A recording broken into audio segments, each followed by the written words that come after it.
మహారాష్ట్రలోనైతే BJP ప్రస్తుతానికి 135 స్థానాల్లో ఆధిక్యతలో ఉంది. అలాగే మహావికాస్ అఘాడి కాంగ్రెస్ కూటమి కూడా 123 స్థానాల్లో ఆధిక్యతలో ఉంది. పెద్దగా ఇది కాకపోయినా ఎవరు గెలిచినా సరే 2-3 స్థానాల ఆధిక్యతలోనే గెలవాలి, ఏ కూటమి గెలిచినా.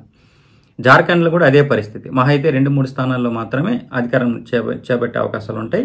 మహారాష్ట్రలో మహా అయితే మరో 10 స్థానాలు 15 స్థానాల్లో ఎవరు వచ్చినా సరే ఆధిక్యతలో గెలిచే అవకాశాలు ఉన్నాయి కూటమి. ఇకపోతే ఔరంగాబాద్లో మాత్రం ఎంఐఎం మజ్లిస్ పార్టీ మాత్రం ఆధిక్యతలో ఉంది శివసేన పైన.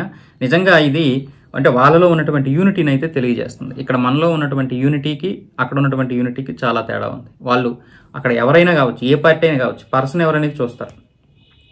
పర్సన్ మనవాడే కాదనేది చూస్తారు, అక్కడ గెలిపిస్తారు. ఏ పర్సన్ గెలిచినా మినిమం ఎవరైతే చేయాల్సినవి చేస్తారు. కాదు మనమే మారుస్తూ ఉంటాము, కానీ వాళ్ళు మార్చరు.